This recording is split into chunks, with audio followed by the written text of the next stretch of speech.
most recent wipe has brought tons of content to escape from Tarkov. The most exciting thing for me is a new group of bosses that lurk around multiple maps and are the new major threat for us low-level PMCs.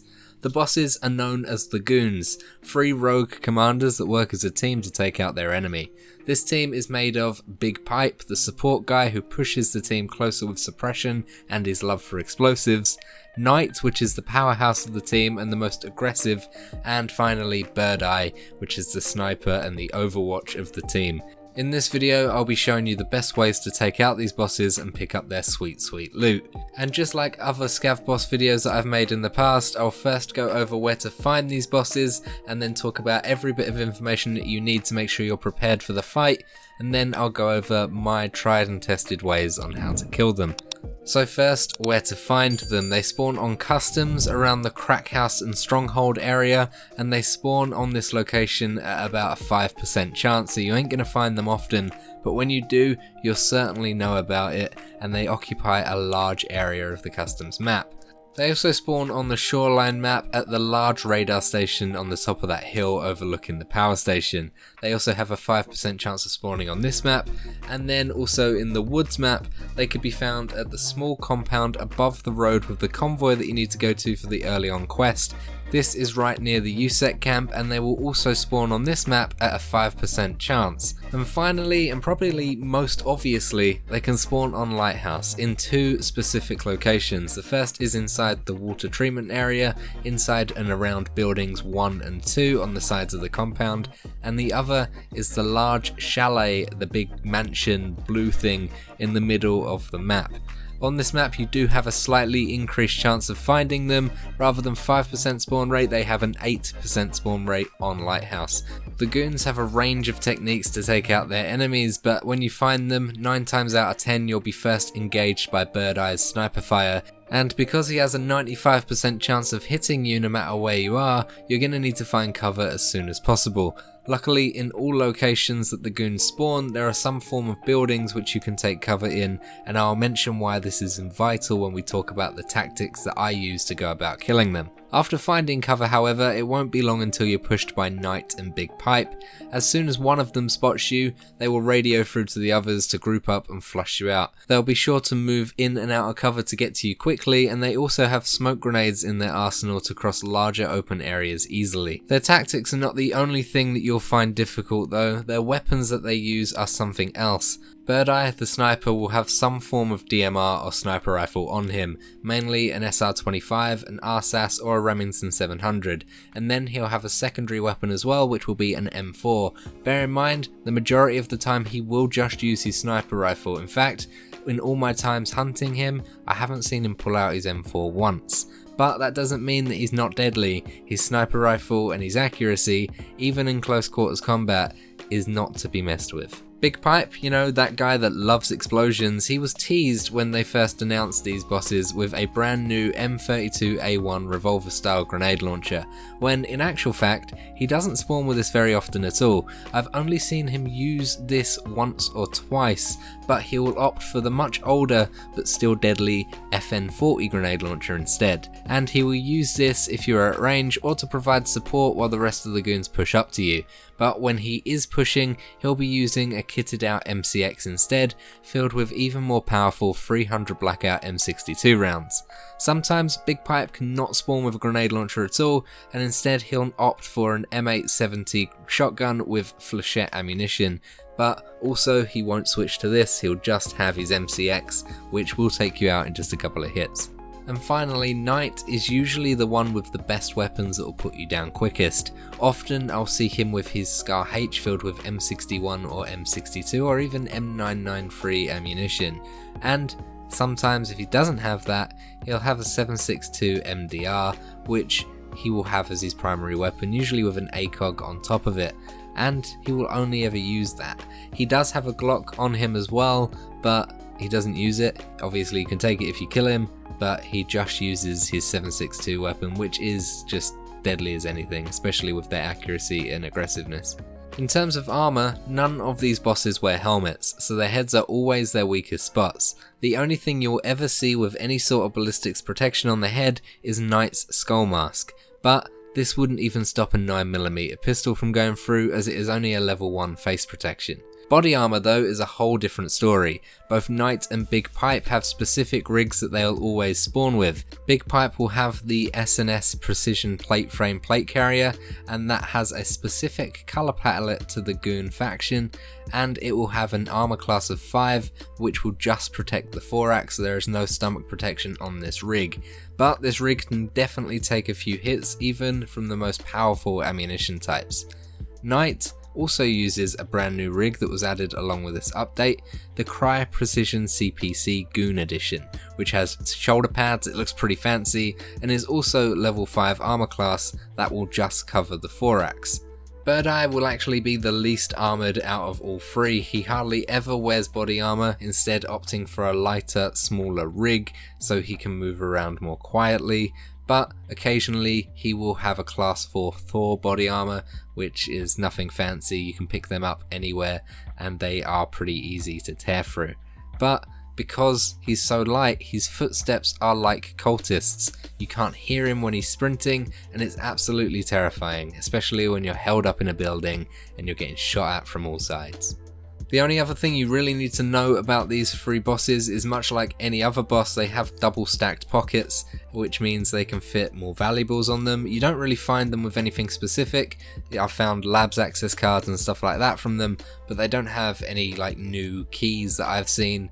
They will often just fill it with more ammunition and grenades. Big Pipe especially, if he has a grenade launcher, his double stacked pockets are always filled with high explosive rounds, and you know, if you kill him, you've got quite a few high explosive rounds to take out. You also have a few unique items from these bosses as well. You've got the backpack that Birdeye wears, and you've got the face mask that Knight wears, and you've got the bandana and occasionally an actual pipe from Big Pipe as well. Looks really cool. Some of these stuff are really modelled well, and yeah, as soon as you kill him, you can take it all if you want to.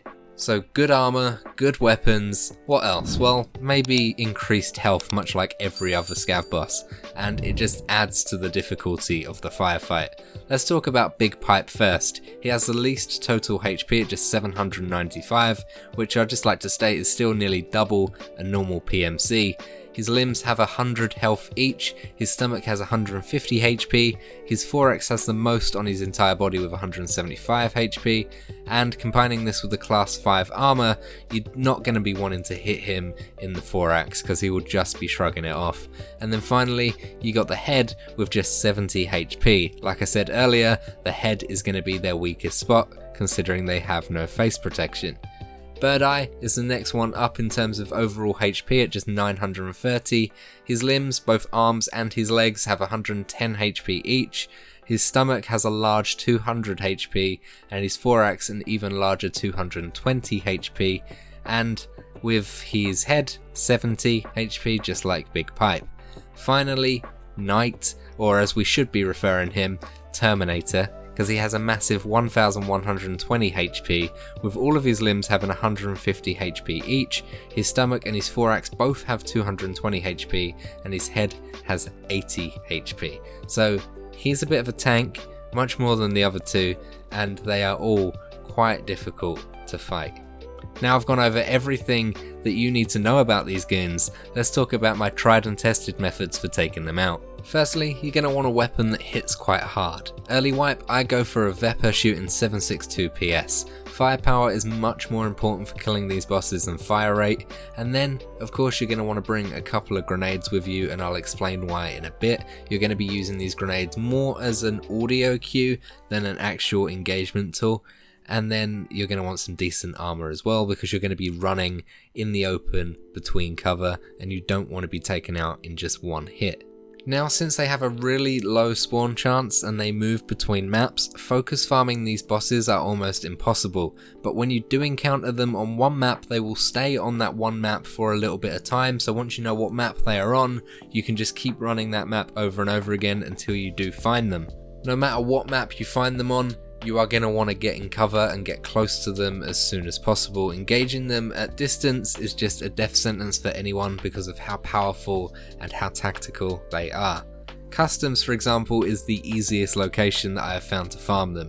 They can spawn all around Crackhouse and around Stronghold, and you're going to want to engage from the elbow side of the new expanded area, and you're going to want to get into Crackhouse as quick as you can, moving between the buses or just pushing through the hole in the wall where unknown Scav is. Once you're inside, clear the first floor, because you'll find that Knight or Big Pipe or both can just be sitting in a room or patrolling up and down. If they haven't been aggroed before and they are inside, they will just sit there, and you will have a couple of seconds before they engage you to just put a couple of shots in their head, and they will be falling over no problem. If they're not in Crackhouse though, and they haven't already started engaging you, then you're going to want to go to the bottom floor door, which is facing towards the stronghold itself, open the door and peek out for a second.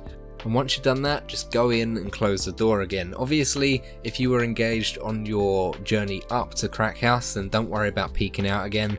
They will be well en route to come and bum you.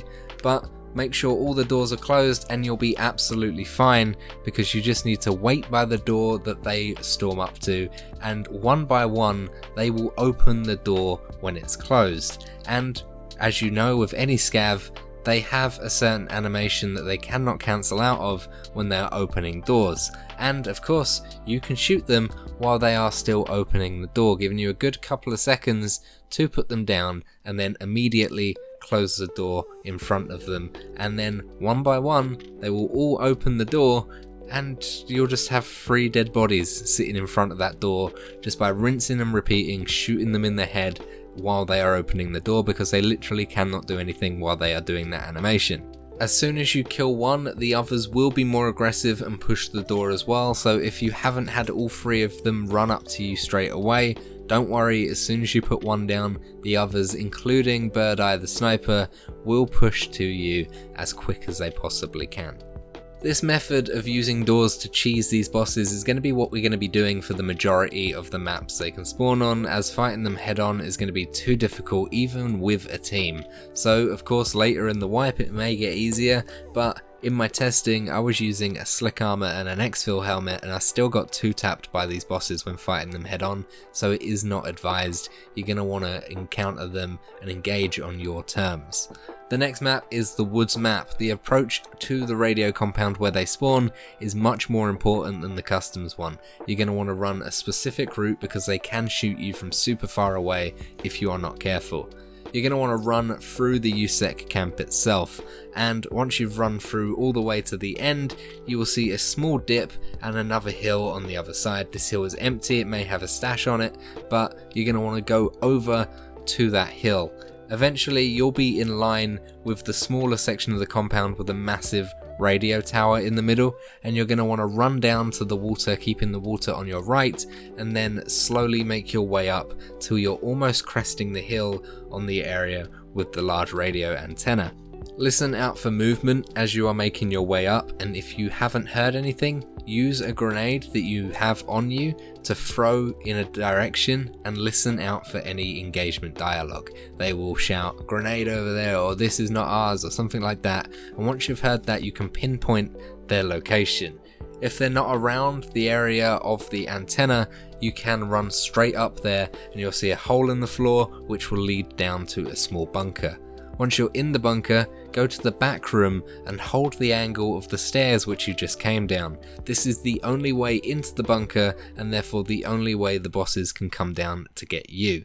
If you don't hear any running coming towards you within a minute or so, then be sure to slowly make your way up the stairs that you just came from and peek out of the bunker for a second or two until you hear rogue dialogue or shots coming towards you. As soon as you hear that, sprint back down and hold that angle again. When the rogues come down the stairs, it seems like they don't engage you straight away when they see you. Instead, they'll take the time to crouch or power slide, giving you enough time to get shots on target and take them out. And obviously, if they start shooting you, you can always use Q and E to avoid getting shot at, so you can use the wall of the doorway of the back room as extra cover. Again, they'll come down these stairs one by one, and it may take a little bit of time for all 3 to come down, but after that you've got a pile of 3 bodies just at that stairway as long as you've got your shots on target. and that's why I say it's key to have a weapon with good firepower rather than fast firing lower powered ammunition, because you will just be able to shoot a couple of well precise shots without having to rely on recoil too much, and you'll be able to take them out a lot quicker and more efficiently.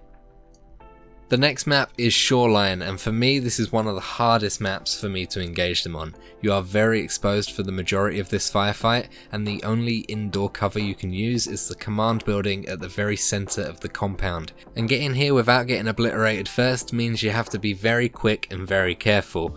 The approach to this area is very specific. You're going to want to make your way underneath the archway of rocks, and you're going to want to just walk up towards the compound so you're in line with that command center building. You're going to want to just about crest a hill and then throw a few grenades around the vicinity of the command building. If you don't hear any noise or dialogue or running about, then it's likely that they are standing all the way at the back side of this compound towards where the large radio tower is. This will give you enough time and enough cover to run inside of the command building and use some doorways as cover there.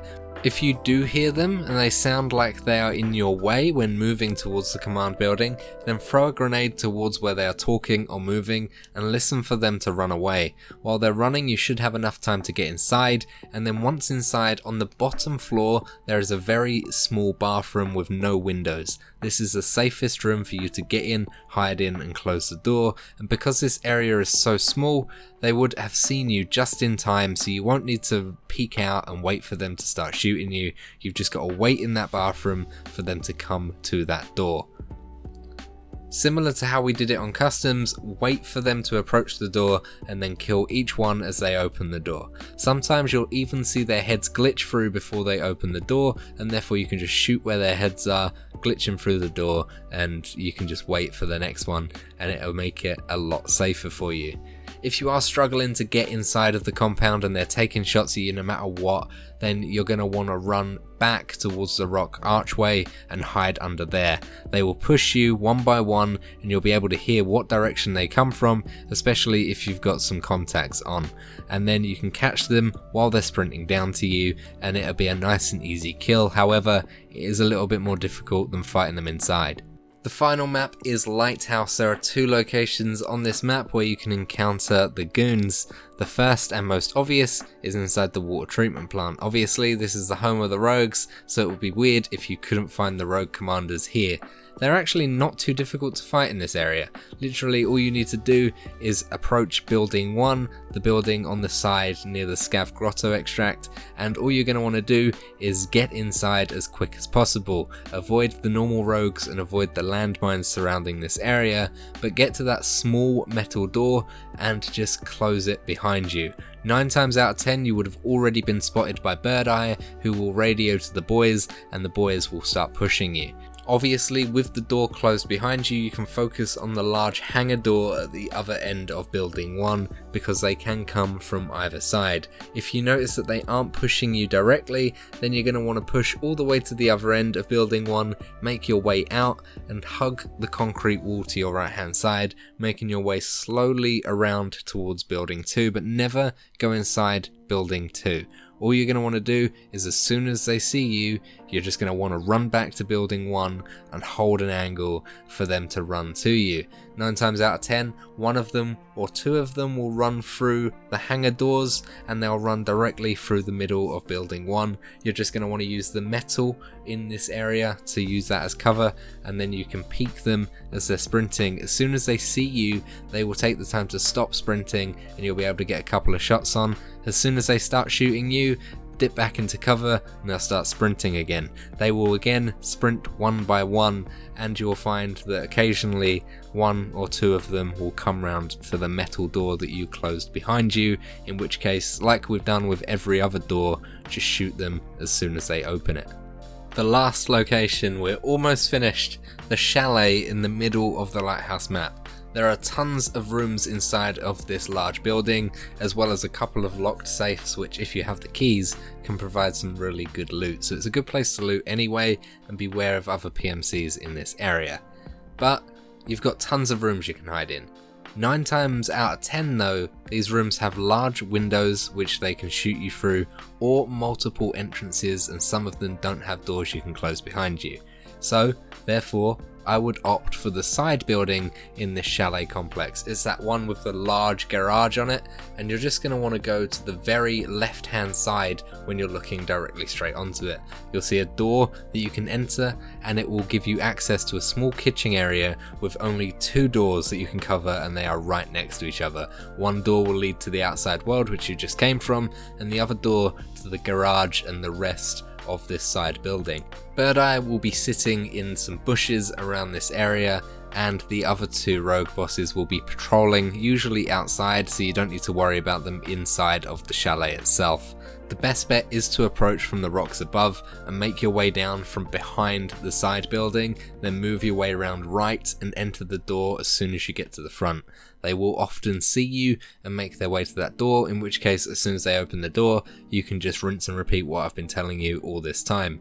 If they don't know and they don't see you, you will hear them patrolling around this complex. There are a couple of small windows up high in this kitchen area. You can jump on a table and they won't be able to shoot you while you're in there. You'll be able to shoot out of those windows obviously, and you'll be able to get a few shots on target, and then as soon as you've started shooting them, cover the door again because they will start to push you. But that will give you a chance to take 1 or 2 out before they've even entered your room.